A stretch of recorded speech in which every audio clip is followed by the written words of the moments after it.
All right. So, Matt, for the last few months, maybe 6 months or whatever, Ashley has been buying plants on a regular basis. She buys them and then she kills them and then she'll buy another one and then she kills it. And I was like, babe, if you're killing them, why do you keep buying them? And she looks at me and goes, just to let you know what I'm capable of.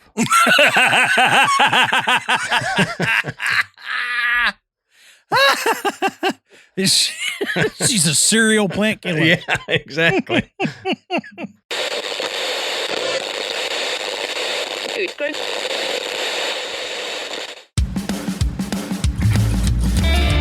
Good evening, everybody, and welcome to the Graveyard. Thank you for joining us tonight. My name is Adam. And my name's Matt. Now, pull up a tombstone or settle into your casket and get comfortable because this is Graveyard Tales.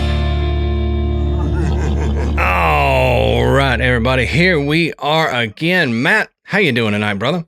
Man, I'm doing all right. Good deal. Good deal. So I kind of told you before we started, but I'll tell everybody else. I don't care about this episode. No, I'm just kidding. He's phoning it in. I'm phoning it in, man, from vacation already. Now, we're recording early because Matt had a vacation and then I've got a vacation coming up. So we got to get episodes in the bank so that y'all don't see any lack of episodes on those weeks. Well, when we're recording this, there's only a few days left before we go down to the beach. And I told Matt, my brain already went to Florida. My body's still here, but my brain is in Florida and I'm trying to get it back. So let's hope I remember everything I need to talk about in this episode. But yeah, that's good. That's good. That you're at least aware. So I'm not going, God dang, man. He's out to lunch. What already. happened to Adam? Jeez.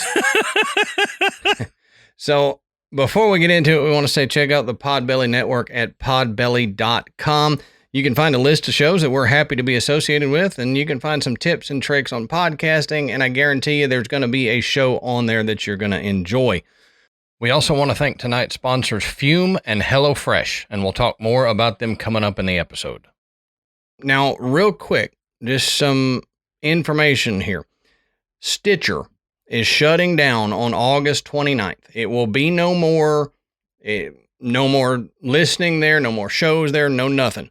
So, if you have been listening to us on Stitcher, if you're currently listening to this episode on Stitcher, then probably need to find another place to listen to us because they're stopping. They've been one of the big time podcatchers for a while now, for many years. 15 years. Right. So I don't know the ins and outs of why, but they just are. So Find us. iTunes, if you don't have Apple stuff, you can get us we're on Spotify.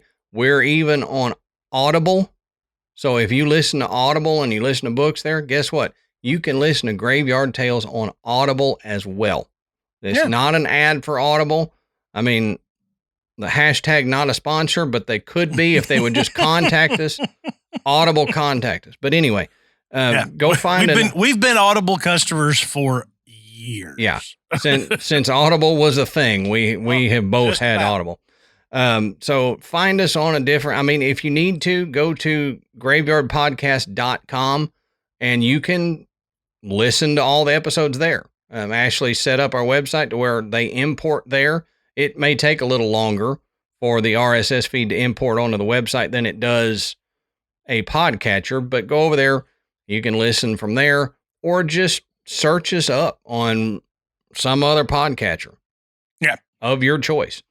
But there's a bunch and they all just have different interface. Find one that you like. You like the color of the icon, whatever. Mm-hmm. You'll find us there. Yep. But if you are, I was a Stitcher customer for a long time. But if you are, just remember it's going away.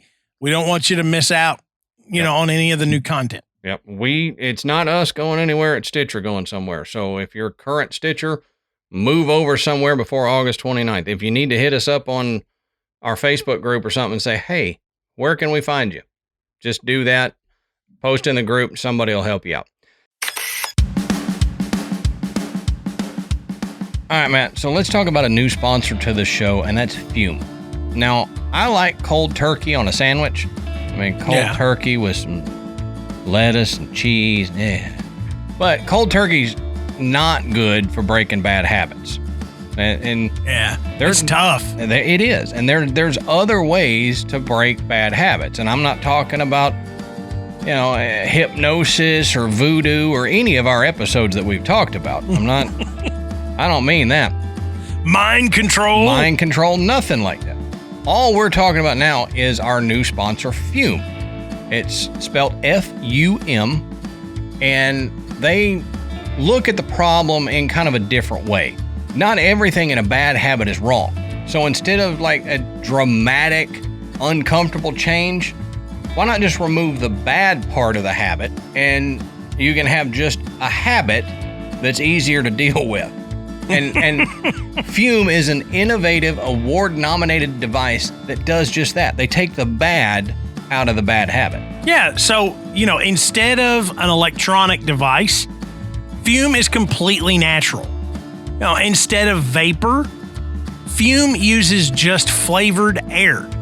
And instead of harmful chemicals, Fume uses all natural, delicious flavors. So, you get it. We're taking out the bad and replacing it with Fume, which is good. And it's a habit that you're free to enjoy, and it makes replacing your bad habit a lot easier. And, sometimes part of a habit is that I need something in my hands. Mm-hmm. For sure. I do things with my hands, I'm constantly, and the Fume is such a unique little device that it's very fidgety. It's very, you can play around with it, spin it in your fingers, you can click it, you can twist it, you can do all these things. But it's not necessarily a fidget toy. That's just an added bonus. Right. When you breathe through the Fume, you're getting flavored air taken from plants, all natural, and replacing any other harmful chemical that you might be breathing. And if you watch the video, you've seen Matt and I with our bad habits exhaling here on camera. So I can promise you'll see more fuming rather than the other, because it's a great way to replace that.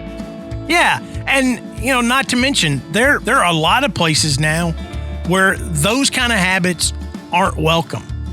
Mm-hmm. So instead of having to excuse yourself and go outside or sit in the car or whatever it is you have to do, especially when it's hot. Jeez. Yeah, or freezing cold. Or freezing, yeah. You can pull out your Fume, and you're not going to bother anybody. You're going to get the satisfaction that you're looking for, and you can keep on rocking. Right. Stopping is something we all put off because it's hard. But switching to Fume is easy, enjoyable, and even fun. Fume has served over 100,000 customers and has thousands of success stories. And there's no reason that can't be you too. Join Fume in accelerating humanity's breakup from destructive habits by picking up the Journey Pack today. Head to tryfume.com. That's tryfum.com, and use our code TALES, TALES, to save 10% when you get the Journey Pack today. That's right. Tryfum.com and use our code TALES, TALES, to save an additional 10% off your order of the Journey Pack today.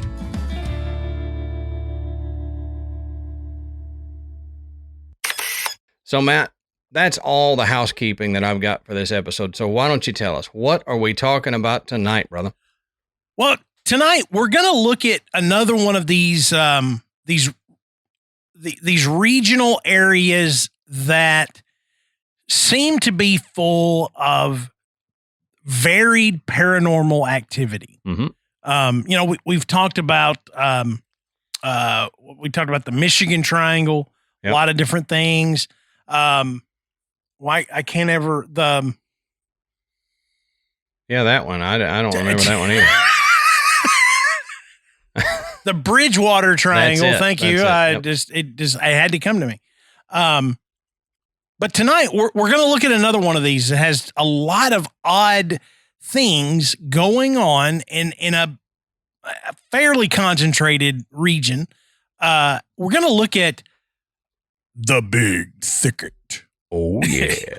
In Southeast Texas. I every time that, Amanda asks me, what are y'all recording tonight?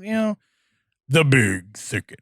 That's what it sounds like. It's the way you ought to have to say it. But with a real deep Texas accent.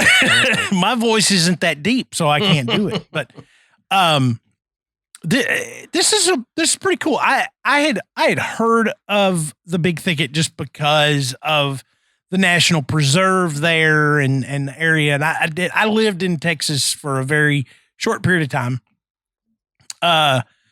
But I had no idea all of this was going on there.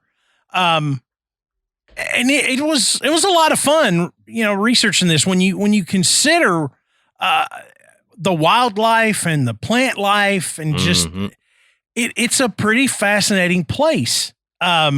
Even without all the paranormal stuff. Right. So we're going to get into this. This is going to be pretty cool. Yeah. I mean, obviously living here, you hear about the Big Thicket and you hear about, randomly, you'll hear somebody say, well, I was in the Big Thicket and yada, yada happened. And just, it comes up quite often, but I've never delved into what makes it unique.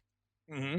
And so in doing this research, I thought it was really cool. And I've got some information talking about, what makes it unique, the flora, the fauna of the area, and just to kind of set you up for the stories that Matt's got, because you got to understand that area to then understand some of these stories. And Matt and I were talking about it before the mics came on, but there's some stuff that happens and then people will try to debunk it. And you're like, that debunking does not work in the Big Thicket. It does not work. There's no way, because this is not a large city. Yeah, there's cities within it, but where this stuff happens within the preserve is not a big city that you could blame it on outside noise pollution or light pollution or whatever. Yeah. But like we always say, go check our sources down at the bottom of the show notes. You can find where we found all this information. You can continue the research, because this is going to be another one of those where at least my part is not going to be as extensive as it could be, simply for time's sake and, ADD sake. Because I'm ADD, and if I talked about it for 3 hours, I would probably veer off and my brain would be in Florida again. So just go down and check our sources, and you can continue the research if you want to. And I know for Matt as well, there's some stories that he couldn't cover as well for time's sake. So now the Big Thicket is the name given to a somewhat imprecise region in Texas, a heavily forested area. And like Matt said, it's Southeast Texas in the United States. And people have called the Big Thicket an American arc and the biological crossroads of North America. The preserve was established to protect the remnant of its complex biological diversity. Yeah, and it's amazing how they could just get two of everything in there. It is. I mean, it's everything. I mean, we got weasels to camels to Nessies. There's two Nessies in the Big Thicket. There might be, hint, more than one Bigfoot in the Big Thicket. Yeah, that's right. That's right. Now, the Big Thicket National Preserve is located northeast of Houston. It's on the southeast side of Texas, on the Louisiana border near the Gulf Coast. So I'll post some pictures in Patreon, but you can look it up too and kind of get a general idea of where it is. Now, what's extraordinary is not the rarity or abundance of its life forms, but how many species actually coexist here. It says, once vast, this combination of pine and cypress forest, hardwood forest, meadow, blackwater swamp, where do you get that mixture anywhere else? That is a strange mixture. All of this is but a remnant.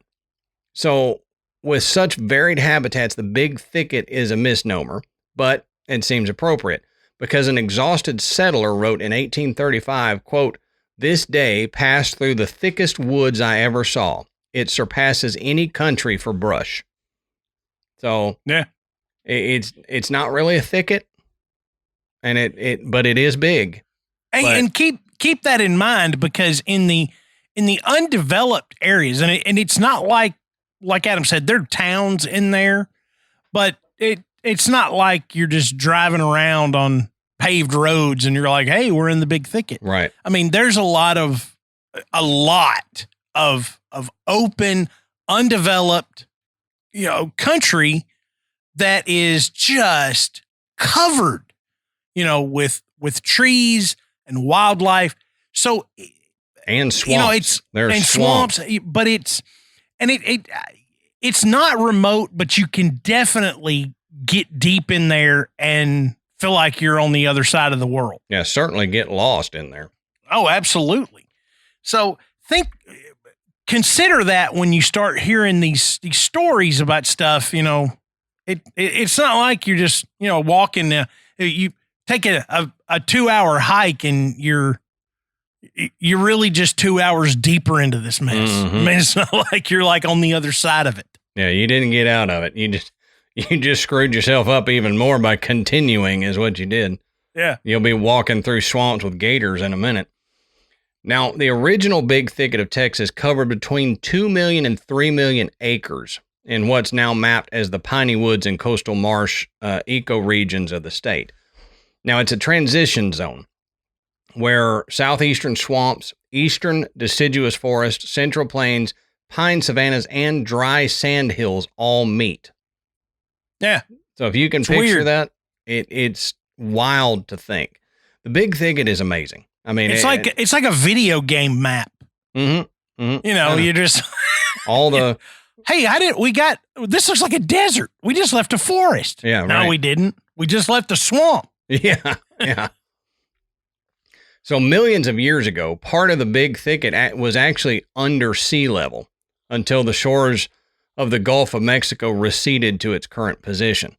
So in the last 60 million years, quote, recent times, according to geologists, the Gulf shoreline of southeast Texas submerged and emerged time after time in unison during the Pleistocene age with periodic glaciations to the north. So what it's saying is, as we've said before, the sea levels would rise and fall. So at times there would be a city maybe built here, and then the sea levels would rise and it would be underwater, then it'd sink again. But it did that here too, where there was no people habitation that we're aware of. It was during the Pleistocene age.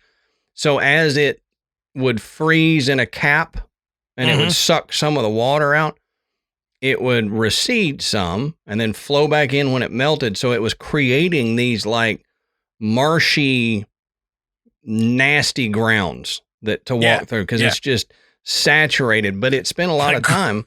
Kind of gross. Yeah. Yeah. If you've ever walked through a swamp, it's nasty. Ruin some shoes. For sure. Ruin some legs. What are you talking about? Yeah. So at different points in history, there were giant sloths, mastodons, saber-toothed tigers, and dire wolves that were all found in the Big Thicket, and this was around 10,000 years ago. So giant sloths. Mm-hmm. That was my nickname in college.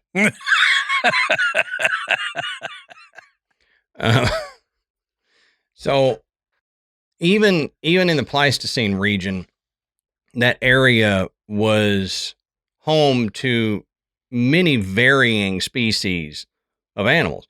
Because of the different types of habitat that all butted up to it, you could have so many different types of animals cohabitating. Yeah. And there's not many other places. Yes, there are. Don't at me about this. There are other places where this happens, but there's not a whole lot of them, and certainly not a whole lot of them in Texas. Right. Now, this diverse habitat allows an impressive array of species to coexist, including approximately 1,320 species of trees, shrubs, vines, and grasses, or what's considered vascular plants, 60 mammal species, 86 reptile and amphibian species, 34 species of freshwater mussels, nearly 1,800 invertebrate species, just in the Lepidoptera family, so butterflies, moths, skippers, 97 fish species, at least 300 bird species, and 660 species of mushrooms. So crazy what's there.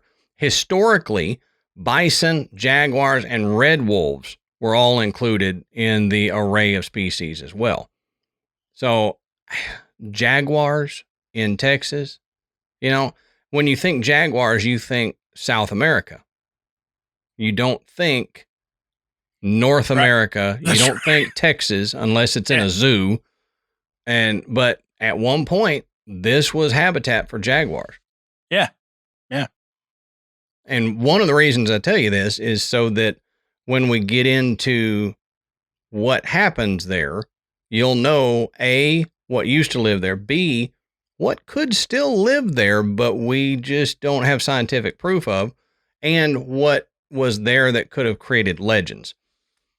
Now, the Big Thicket was formerly known for its black bear population, but they were aggressively hunted for nearly a century before they were eradicated from southeast Texas in the 1950s. Pretty sad, but we've seen that before. Now, 4 of the 5 types of carnivorous plants found in North America can be found in the Big Thicket, including pitcher plants, sundews, bladderworts, and butterworts. Now, the most well-known carnivorous plant, the Venus flytrap, is not found here. In the wild, these plants are found only in North and South Carolina. But you've got 4 carnivorous plants in there. So that tells you something about the ecosystem. Now, indigenous tribes still in the area include 3 major tribes of the Alabama, the Coushatta Indians, who had migrated to southeast Texas in the 1780s from Alabama and Louisiana. These 2 tribes have lived all over the Big Thicket, but they now share a common home here on their 4,300-acre reservation in Polk County. So there's different areas within the Big Thicket that are historical markers and can kind of be the epicenters for some of these legends and stuff. So I want to touch briefly on the history of some of these things. Now, Teal Cemetery is within the Big Thicket. There's just a cemetery in the Big Thicket. And it's a small secluded cemetery, and it was first used in 1893, and it's hidden deep in the woods of the Big Thicket. Well, Richard and Nancy Teal were the second European-American family to settle in the Saratoga area after the Cottons. Now, Richard was born in Alabama and moved to Texas with his parents at the age of 18. In 1858, when he was 24, he married Nancy Hart, who was 16, and the young couple settled in the Big Thicket. The Teals lived in a log cabin just west of what is now the cemetery, where they raised a sizable family of 11 children. Nearby, they had an orchard and grew crops, including cotton, corn, oats, and sugarcane. One of their sons, DJ, was the first to be buried here in 1893. Both Richard and Nancy are buried in the cemetery, along with many of their children and descendants. The home site remained in the Teal family until 1978, when it was transferred to the National Park Service for inclusion in Big Thicket National Preserve. But sadly, the cabin burned down in the 1970s. So the cabin itself is not there, but the cemetery is. Yeah, the cemetery's still there. And you can see it. It's pretty cool. I mean, you know, there's plenty of pictures and videos of it. And it's just out there in the woods. Yeah. It's, if you've ever done that, I've done it, where you're out kind of hiking around in the woods and you come across a few gravestones, and they're usually dated, 1800s. 100 plus years. Yeah. And there is a creep factor to that. Sure. When you stumble upon a random cemetery, it is. Right. So if you're out there and you come across this and you're not expecting it, it gives you kind of a little, Yeah. What else is out here? Yeah. But it's cool to me that at the time, you could bury your family on your land. You didn't have to do what we have to do now and go through the whole crazy funeral process and put them in a specific area. If you had land, farmland, grandpa went there, grandma went there, you'd go there, and it was just a place for the family, which I think is cool. And if there wasn't so many people, in towns, I think we could probably still do that. But now there's another area, the Lance Rozier Unit. Now, Lance Rozier Unit is the historical heart of the Big Thicket. It's home to jungle-like swamps, palmetto forest, and historic sites. The site is named for Lance Rozier, lived from 1886 to 1970, who was a Saratoga resident, a self-taught naturalist with an encyclopedic knowledge of the thicket. His work actually led to the eventual creation of the preserve in 1974.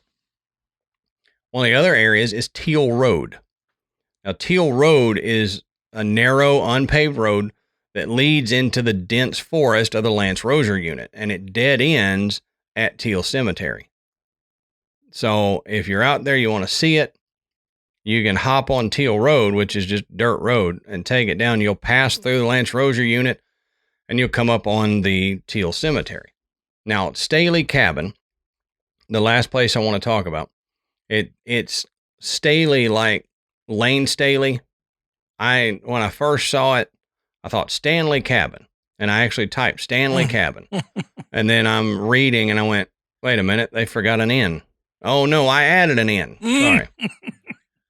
So it was built in 1934. Staley Cabin is a good example of a log cabin used by homesteaders in the 19th and 20th centuries. Thinking that this site was available for homesteading, Jimmy Staley built the 3-room cabin for his wife and 4 children using pine timber cut from the property. The original chimney was made of mud and the roof had cypress shingles. Outside, Jimmy's wife Elda planted acorns that became the large oaks that loom over the cabin today. That's cool to me. That's some history right there. Just the trees being there. That's so cool. Because, she babysat those things. She watched them grow from little saplings. Now they're so huge. If you look at pictures, they're huge around this cabin. Oh, yeah. But next to the cabin, the Staleys had a vegetable garden surrounded by a hog-proof fence and an orchard of plum and fig trees. After living there for a couple years, Jimmy Staley found out that his homestead was built on timber company land. So the Kirby Lumber Company owned the property and tried to evict the family, but eventually they decided to let them remain after Jimmy signed an acknowledgement of tenancy. So in 1962, Jimmy Staley sold the cabin. Later owners made improvements, including replacements of the roof and chimney. In 1977, 3 years after the establishment of Big Thicket National Preserve, the National Park Service bought the cabin and surrounding property. The cabin was used as the preserve's visitor center until 2001. So, pretty cool history of some. There's other stuff there too if you want to hop in the sources and go find it, but those are some of the bigger historical areas of the Big Thicket. It's pretty cool. This guy just built this thing himself. Yeah, just went out there, cut down the trees, built it up, and it's still standing. Enough for them to actually run the visitor center out of it. Wouldn't it be cool though to still be able to just find an area and say, I'm living here, and you just able to build something? You don't have to that'd be great. Buy it from people and spend money and all that mess. Yeah. It would be great. My house would fall down in like 10 minutes. It'd be some rough living in the thicket, though. Oh, I'm telling you, yeah. But besides just rough living, besides all the wildlife, all of the unique plant life that's there, there's a lot of history behind the people that were in and out of the thicket over, the last, 200 years. Criminals would use the thicket to escape local law enforcement during the early history of the Anglo settlement. Mm-hmm. And not only that, because of the dense brush, Confederate deserters during the American Civil War used the thicket to hide and avoid the battle. Right. When you get into the more in depth into this story, this is essentially the story of the Jayhawkers. The Confederates that said, this is we're fighting a war for the rich. They're just going back and forth about, money. They in fact, it was called, this is a rich man's war, but a poor man's fight. Right. So it wasn't like they were cowards. They didn't agree with what they were doing. And they said, look, at the end of the day, if slavery continues to exist, then it's going to spread like a disease. And pretty soon, there's not going to be any reason for a business owner not to just use slave labor. Mm-hmm. So they were against that. Right. But because it would, you think about what the economy is now, what it could have been had things been different. Right. These people understood. So, they actually built like this little settlement within the thicket. And we're going to get into more of that story here in just a minute.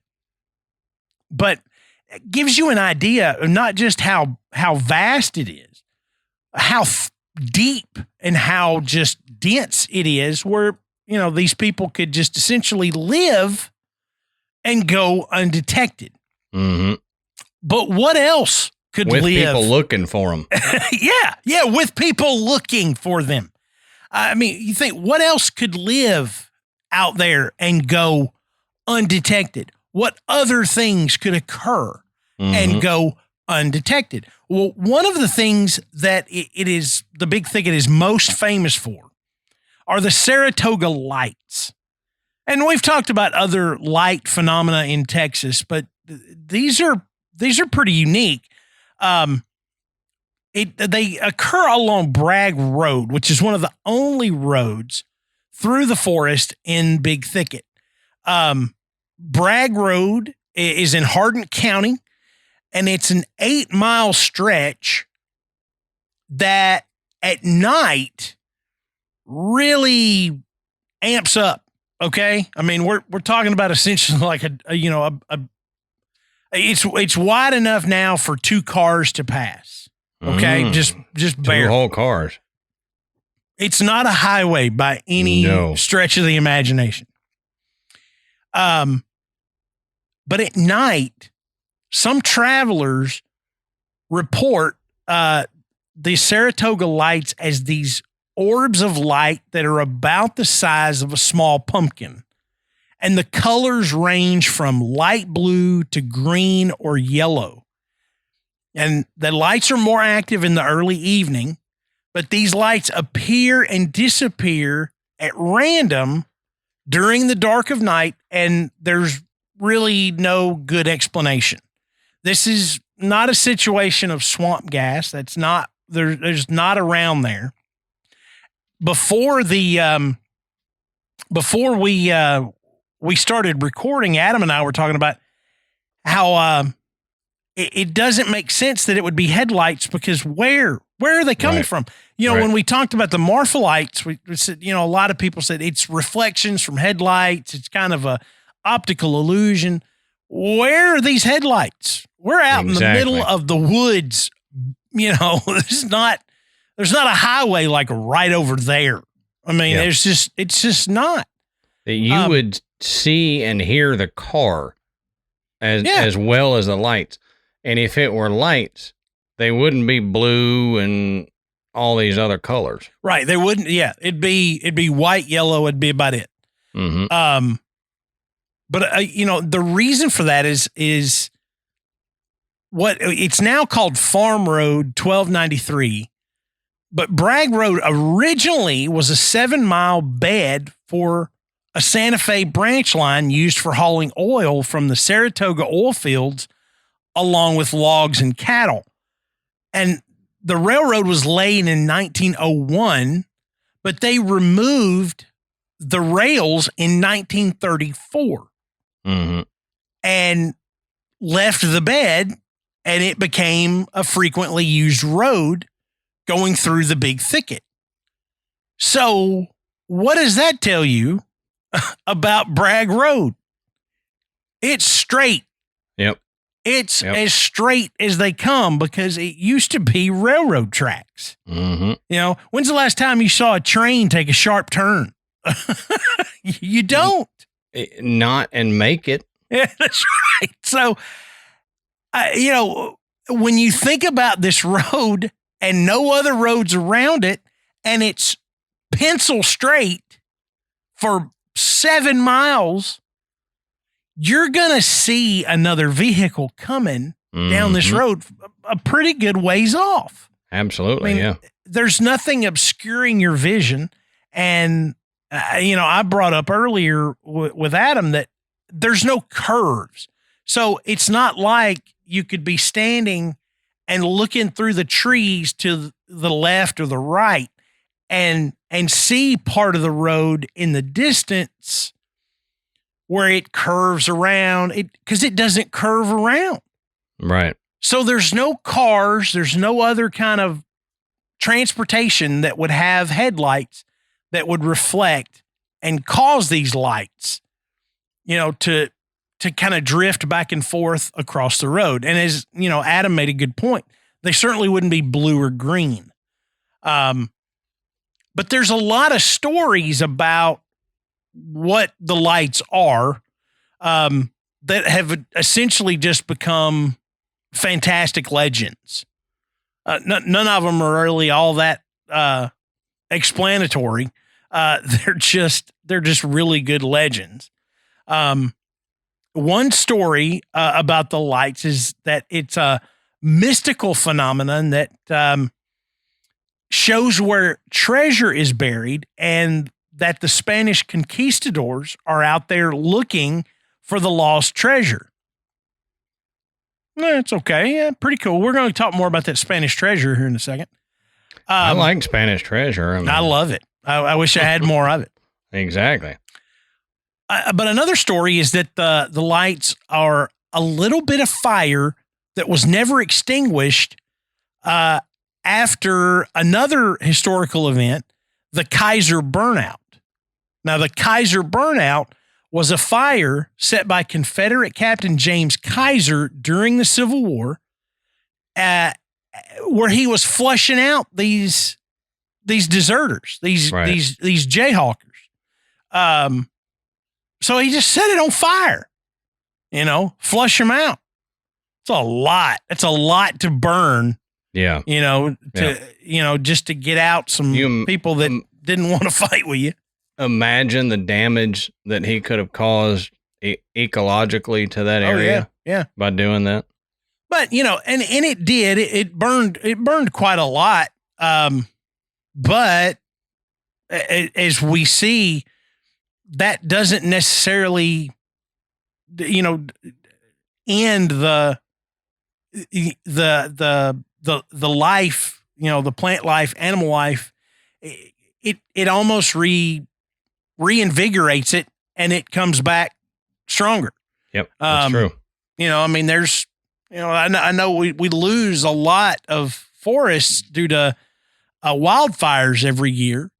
But, you know, in 100 years, they're going to be back. They're not going to be gone forever. Now there's another story that's a little bit more gruesome about the lights. And I think every state has one of these, Adam. I think one of these. It's the ghost of a railroad worker. Oh yeah. Who was decapitated during a train wreck or some other train accident while on the Saratoga line. His body was recovered, but his head was never found. And according to the legend, the light is from his brakeman's lantern as his body continues to search up and down the line looking for his missing head. We've got one of those in Tennessee. Yep. Chapel Hill. Yeah. Everywhere that's got railroad tracks will have that legend. Adam, let's take a minute and talk about one of our longtime sponsors, HelloFresh. Now, you have heard Adam and I talk about how great HelloFresh is, and we both thoroughly enjoy it, and so do our families. And you may be thinking, well, I've heard HelloFresh, but what is it? HelloFresh is America's #1 meal kit. It is farm fresh ingredients delivered right to your door with easy recipes that you can follow and make delicious gourmet food right at home without a trip to the grocery store, without wondering, hey, what are we going to have for dinner tonight? And it's more affordable than going out to a restaurant. Oh, yeah. Fall is right around the corner, and HelloFresh is here to help you plan for the busy season ahead with tasty dishes delivered to your door. Simply choose your recipes and pick your delivery date. Then lay back and enjoy the last days of summer, knowing that dinner is covered. And does it seem like your family is hungry all the time? Mine is. I know Michael is. Michael is always eating. Well, the good thing about HelloFresh now is that you can add snacks, sides, and more to your weekly HelloFresh order. Just simply shop the HelloFresh Market and take your pick from a curated selection of over 100 add-on items, which is great because that's one less trip to the grocery store to get snacks. You can get them from HelloFresh. And we actually just finished eating a HelloFresh meal right before we started recording. We got the beef flauta supreme thing, and me and Tex-Mex, man, oh my goodness. And HelloFresh, to me, their best meals are their Tex-Mex style meals, but I'm a Tex-Mex freak. So you get the beef and the cheese in the flour tortilla, you crisp it up, you put a red pepper crema on there, which is not spicy. It's just got the good red pepper flavor, and then tomatoes and onions on it. Dude, let me tell you, that is one of my favorite meals from them. I just finished eating it, and it just makes me happy. Michael loves it. Ashley loves it. It's so easy to fix. So if you want to join my family and Matt's family in loving HelloFresh, then all you've got to do is go to HelloFresh.com/50graveyard. That's 50GRAVEYARD, and use our code 50graveyard for 50% off plus free shipping.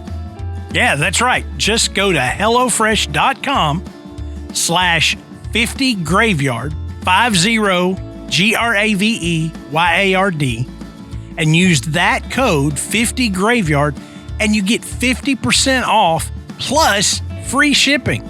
I mean, it's an unbelievable deal. You're absolutely going to love it. See why HelloFresh is America's #1 meal kit.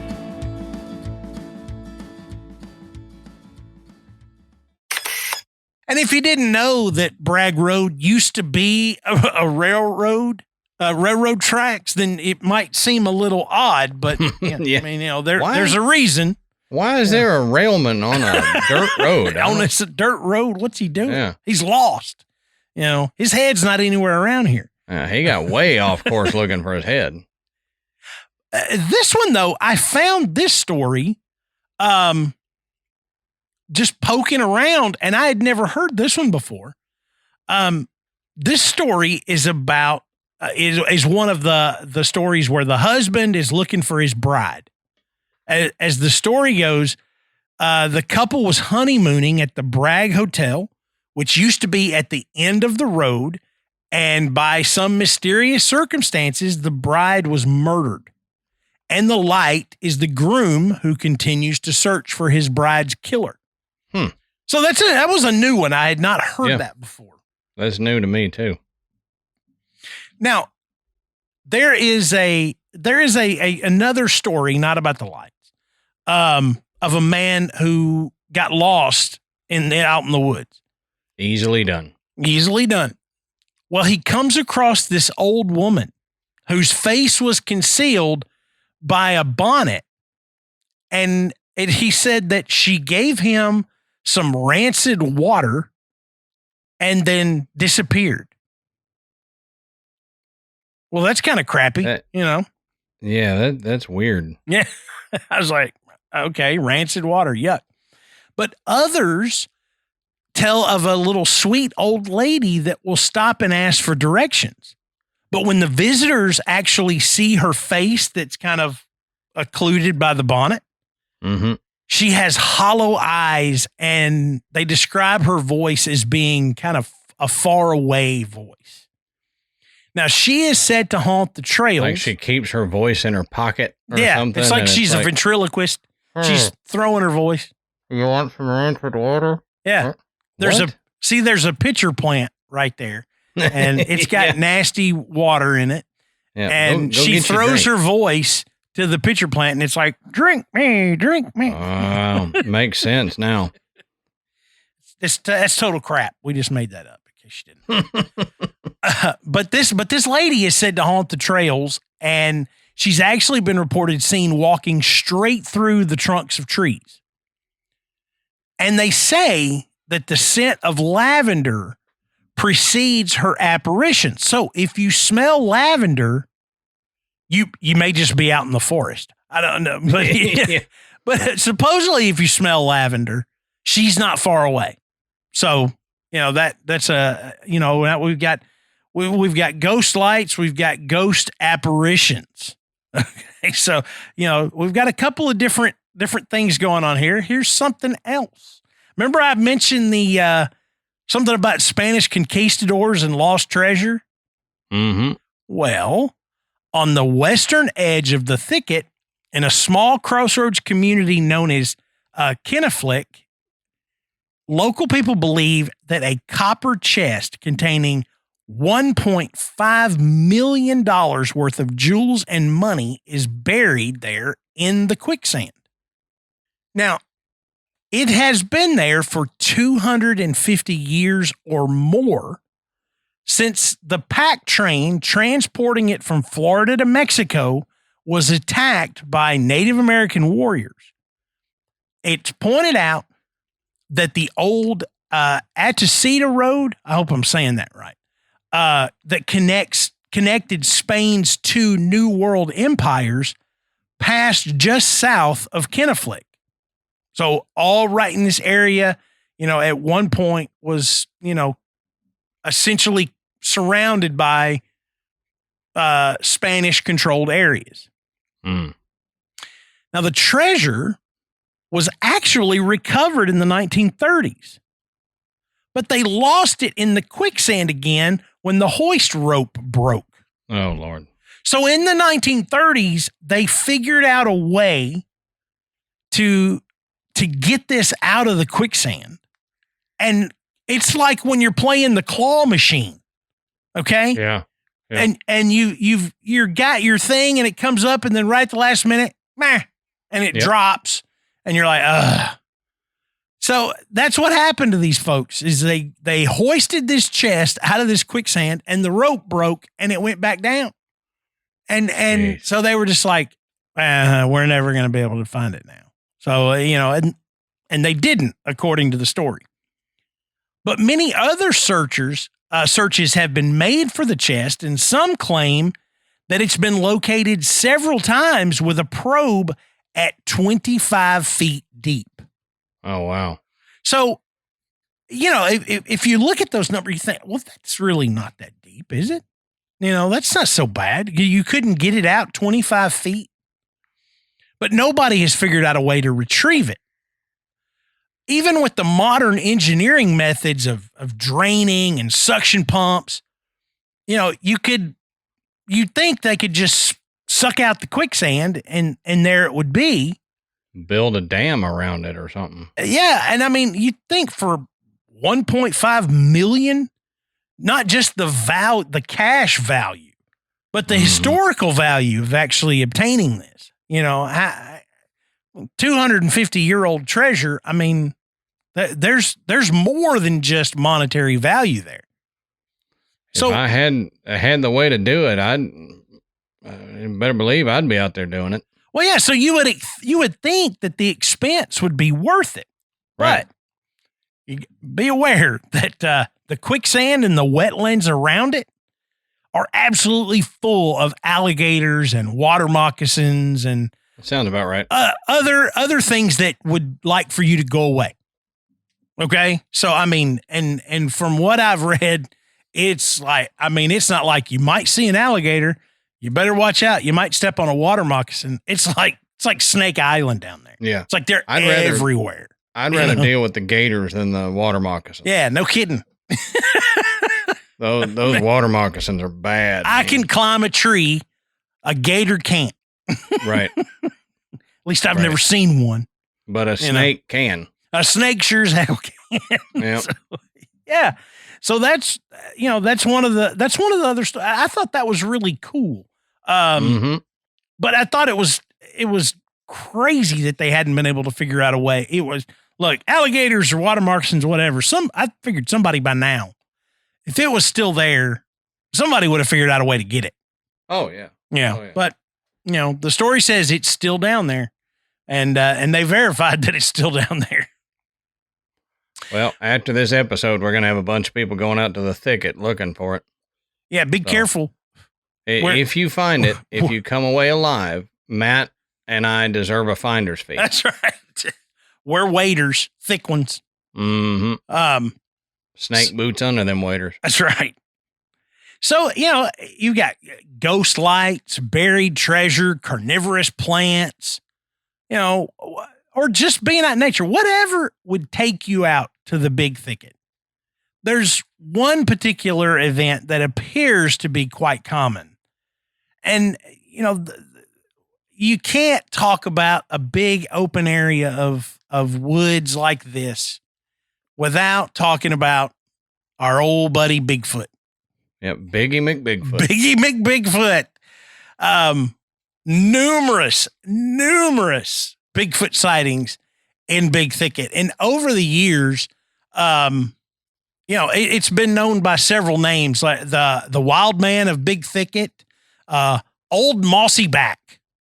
I like that one. An Old Mossy Back. Or the Raggedy Man of Sour Lake. Or Mr. Foot. Yeah, Mr. Foot.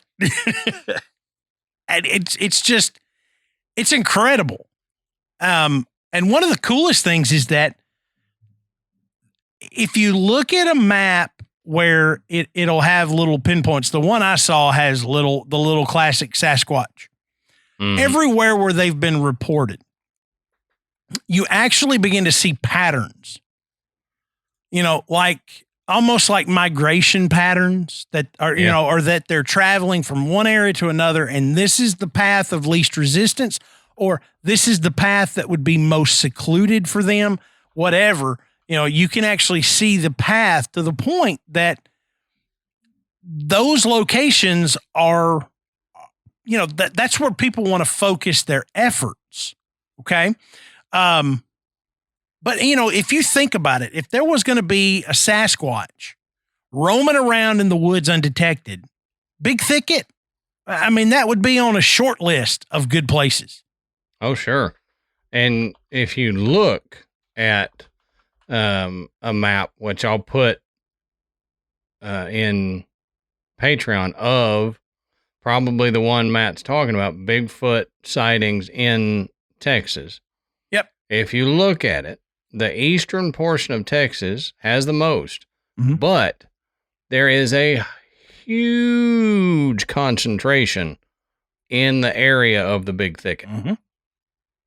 It's incredible. Yeah. And some of the places in the Big Thicket that don't have as many, it's because it's not around a town. Yeah. There's not hardly anybody there to be able to report it. Mm-hmm.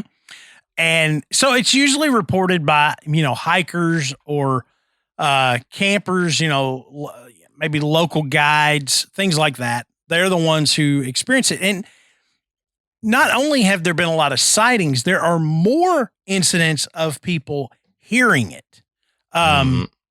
There's groups that have gone out to try to mimic calls, and they'll get return calls. One such gentleman that he's lived in the thicket, he says, for about 30 years. He says, when he's never seen one, but he hears them all the time. And he says, the howl that you hear is so loud, and it's unlike anything he's ever heard.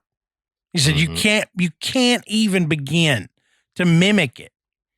And another thing that he reports, is that weird silence in the forest that occurs, when a Bigfoot is near. We've talked about that before. The bugs quit making their sounds. The birds quit chirping. It just gets eerily quiet. It is eerie. And that has been associated with a Bigfoot being nearby. For whatever reason. We don't know. We don't know why. Why would Bigfoot make everybody be quiet? Maybe he's very sensitive. I don't know. I've heard it referred to as the Oz effect. But where everything gets quiet, it's like you're transported to another realm, I guess. Yeah. Yeah, it's just, that goes back to that whole is Bigfoot interdimensional? Is right. Are the Bigfoots coming through, where this portal would be, that it somehow causes this silence, in the region. And it's not necessarily that everything decides to be quiet. It blocks it out and you can't hear it. Right.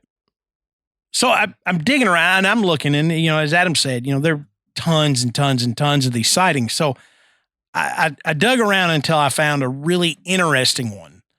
And this one I thought was pretty cool. Now, this happened on May 14th in 2005. And a guy named Michael Mays and a friend, who also was into Bigfoot, decided that they were going to go out on their own adventure. And so they had reports from Sam Houston State Park, which is, right there on the northern portion of the Big Thicket. But it's a big hotspot for Sasquatch activity. So Mays and his friend drove deep into a forested area and parked. And they said they actually napped at sunset and got up at midnight, and then began driving along Forest Service Road 208. Now, they said it was several hours and they had seen no other cars when they came over a rise near Stubblefield Lake around 3:15 a.m. and saw something in front of them. And May says, this thing just standing in the road. He said, and then it turned and it walked off into the woods at 3:00 in the morning. And May says it was nearly 7 feet tall and it had this tremendously wide body. That was Mays' first Bigfoot sighting. And he says, there's only two things it could be. A person dressed up in some type of monkey suit, or it was what we were out there looking for. Yeah. And he said he and his friend drove for several more hours that night, and they didn't expect to see it again, but they were looking for evidence of anyone else, a possible hoaxer who could have been out there, pulling a prank. Because you would think at that point, that person's going to have to get back to the road to get out. Right. Something. Right. Or he's got to have somebody helping him. He's got to have a vehicle, that you should be able to find some evidence that there's another human out there. See the campfire or something. Yeah. But, given where they were, it seemed unlikely that it was a hoax because no one knew that they were there and no one knew why they were there. But May said they felt like they had to rule it out. So they found no evidence of any parked vehicles and didn't see another vehicle on that road for several more hours. And Mays makes a really good point here. He says, hoaxers want to be seen. And he said, we were out on a very remote road. So the odds that, somebody pulling a prank had a friend drop them off in a large ape-like costume on a dark, remote road just on the chance that somebody would drive by at 3:00 in the morning. Very unlikely. Very unlikely. Why? I mean, why would you do that? He's right. He's right. Hoaxers want to be seen. It's not a hoax if nobody sees it. Mm-hmm. So you would think, no, he's going to be out there in the daylight. It does. He's going to be in an area that the chances are higher that someone's actually going to see him. Right. 3:00 in the morning in pitch black darkness out on a remote road. That's not the spot. Right. And he made another good point. He says, this is Texas. You go traipsing around in a monkey suit trying to scare people, you're going to get shot. No joke. Yeah. No joke. So shortly after that sighting, Mays joined the NAWAC, which I wasn't aware of. So I looked it up. It is That's what I'd screamed Nawak last time I hit my knee on something. Nawak! If you're familiar with NAWAC, you know that it stands for the National American Wood Ape Conservancy. I love it. It's a mouthful, but yeah, I mean, That's I didn't even know they existed. NAWC. I didn't either until you and I were talking. Yeah. And I may have to join this now. Yeah, no kidding. But Mays joined NAWAC or the NAWAC, and he is now the director of that organization, and he's an author who has told his experiences with the group and its sightings in the areas of interest, including the Big Thicket in Southeast Texas. So at the time, the superintendent of the preserve was on board with further Bigfoot research, and Mays's group was able to actually set up kind of a base camp there in the Lance Rozier unit, and bring in some equipment and continue their research. However, in 2006, a new superintendent took over, and the NAWAC's research was no longer welcome. Doesn't go into any more detail than that. I told Adam, I said, I think the actual quote from the article was, the welcome mat was pulled out from underneath them.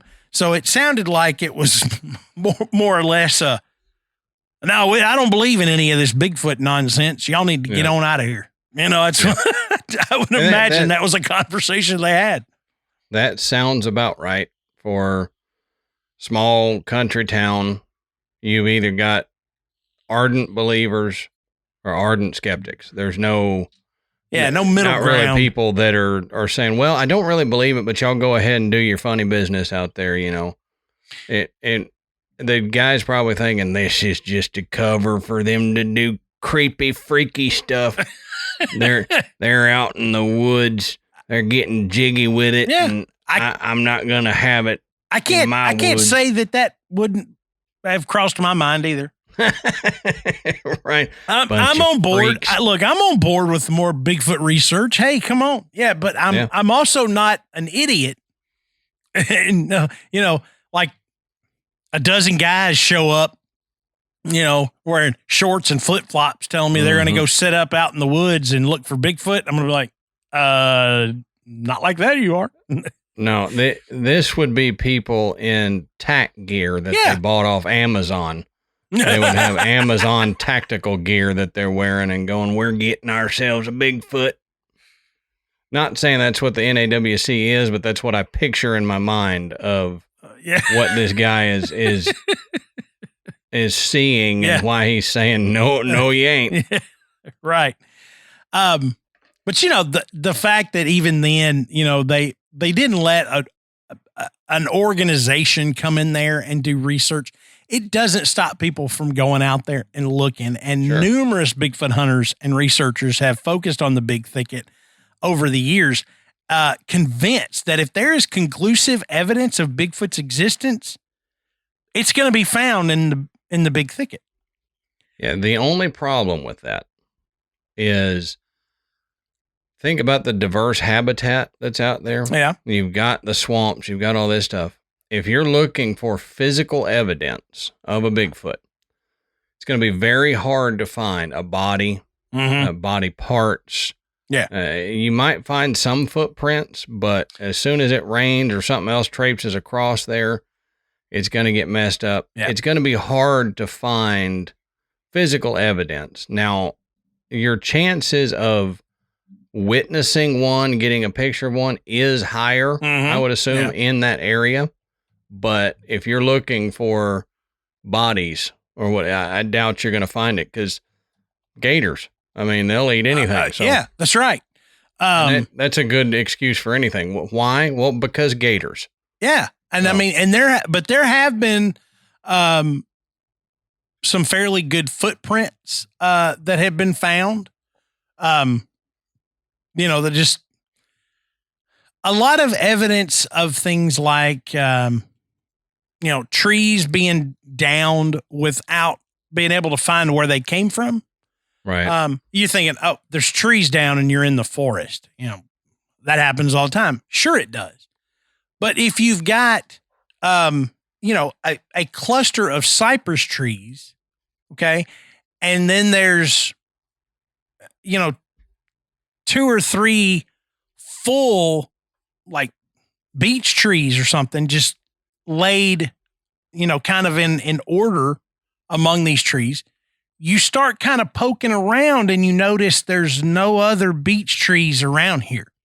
And there's no stumps where they fell over from or, And you know, they look like maybe they were cut rudimentarily. You know, it's just, you know, this is the kind of stuff that the researchers have found out there. You know, not definitive proof by any means, but interesting nonetheless, because where did they come from? You know, if a human did this, why? What were they doing? You know, why didn't they finish what they were doing? You know, if they were building something. How many did it take to move such a big tree? Yeah. I mean, you know, and you wouldn't think, okay, if we've got this particular kind of tree here, maybe somebody was out here trying to build a lean-to or something. Why didn't they just use the trees that were here? You know, why would you try to drag, you know, and I'm not talking about like chopped up, I'm going to drag an entire tree from one part of the forest to another.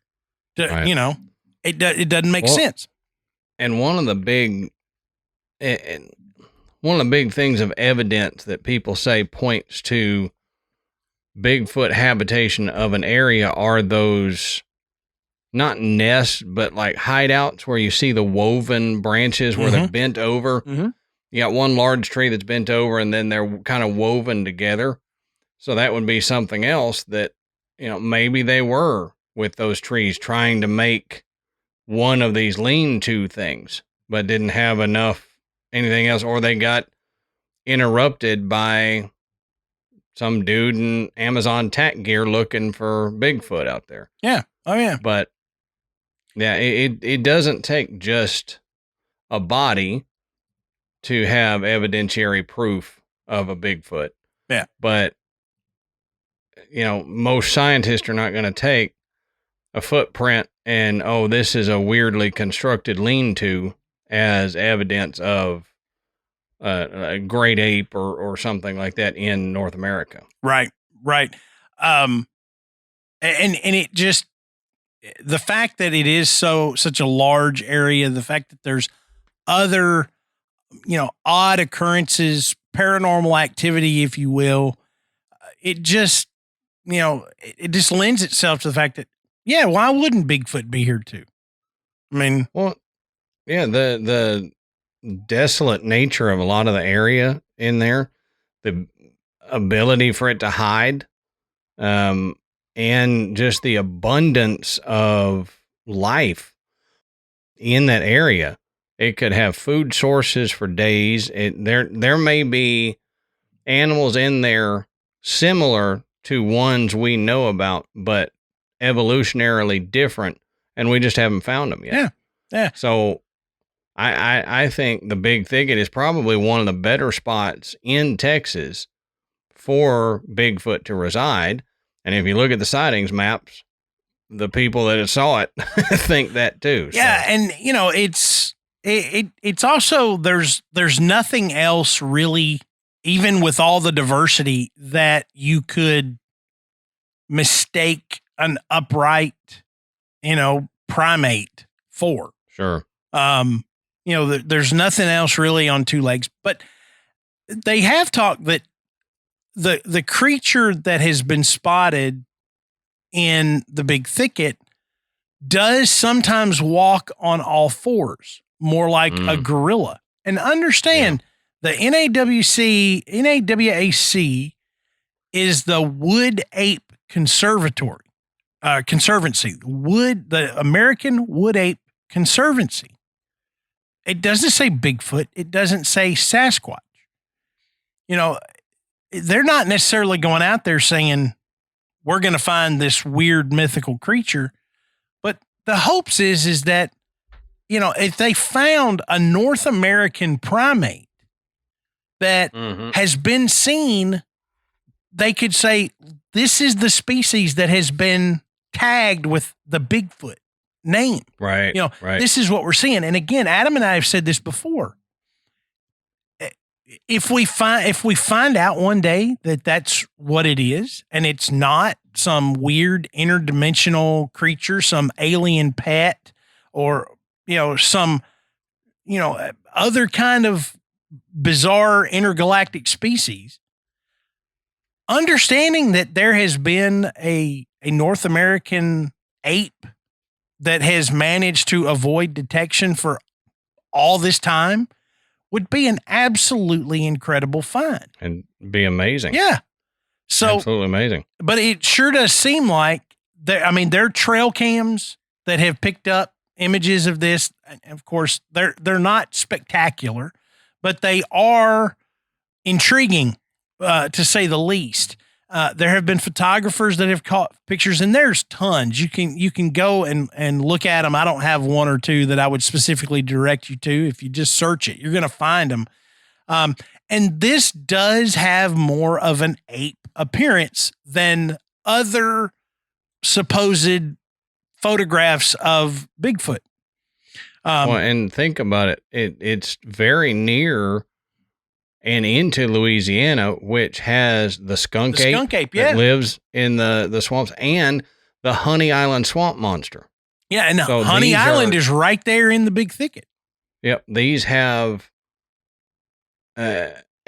more ape-like appearances, and they live in swamps. There are supposed pictures of them, up to their chest in the swamp. Mm-hmm. So it's very possible that this is the same species of creature as to what they're seeing in Honey Island and the skunk ape and all this. Yeah. And it's just the Texas version of it. That's it. The Texas version of it. They said this may not even be the exact same creature that is reported from the Pacific Northwest, but it could be a relative, and it could just be the southern North American, version of, what has been reported, in Washington and Oregon and those areas there. I think that is highly possible because I can't remember what episode or what episodes I mentioned this on, but if you think about other creatures that live in multiple ecosystems, like say you take a rabbit that lives in Texas versus a rabbit that lives in Maine, they're going to be different. Yeah. Their fur is going to be different. You know, you've got the Arctic hares, which are completely white during the winter because they blend in. And then you've got jackrabbits in Texas, and they got bigger ears to cool themselves off. They're still a rabbit. They're both rabbits. But due to the climate and how they have to live, their habits are different. Their body shape is different. They're evolutionarily different. So to me, who, as you guys know, I believe Bigfoot is out there. I don't know what it is, but I believe something that we call Bigfoot is out there. I believe that this is probably what's happening. You've got the Pacific Northwest one that walks on two legs all the time because of the forest that is up there, what it's living in, pine trees, cedars, all this, and it's having to trudge through this kind of stuff. And then you've got the one that lives in the swamps of the Big Thicket and Louisiana and all that, that can get on all fours sometimes, lives in swampy regions, might be a little bit smaller due to where it lives, how it has to live, how it feeds is going to be different. Its interactions with humans are going to be different. And it's all dependent on where it lives. I mean, look at the Yeti versus Sasquatch. They say it's similar, but totally different ways of living, looks different. I mean, but I think a lot of it boils down to where it lives and how it's evolutionarily changed with where it lives. So them saying the Texas version of it, I 100% agree with that. Yeah, I think if it's there, that's what's going to happen. And that's why we have so many different accounts from different regions of them acting differently. Yeah. Like the grass man, the one that lives up in the plains and it builds its nest within grass and it's a tan color versus the dark brown versus the Honey Island swamp monster, which is dark brown to black. You know, it depends on its environment. Yeah, absolutely. But what do you guys think? I mean, all this stuff, you know, happening, you know, ghost lights, ghost apparitions, you've got buried treasure, Bigfoot. I mean, and again, you've got an area that has such a unique and diverse ecosystem. You know, what else would be possible there? Let us know. I know we've got listeners that have, you know, that either live in that area or have been through it. Tell us what your experience was like. You know, how far into the Big Thicket did you get before you were like, hey, we better find a road, you know? Let us know. And one of the best places to do that is in our Facebook group. It's called The Graveyard. Thousands of members in there. It's extraordinarily active. It's a great place to share personal experiences. No one's going to make fun of you. It's a private group. So it's not like somebody at work's going to get a hold of this and be like, wait, oh my gosh, you know, what are you? Nah, you can get in there. No one's going to make fun of you. It's a safe place. We just love these great stories. Yep. Don't forget to check out our website, which is graveyardpodcast.com. And as Adam mentioned earlier, you can listen to the show from the website, but you can also find links to purchase Graveyard Tales merchandise, you know, that travel mug or that poster or baby onesie, whatever. There's all kinds of stuff you can get with the Graveyard Tales logo on it. Even the noir poster that I had a listener design for us several years ago that you see behind me. You can find that, you know, on our website. You can find links to purchase that. Don't forget to rate and review us on iTunes. It brings us up the charts. It makes it easier for people to find the graveyard. So until next time, we'll save you a seat in the graveyard. See you soon.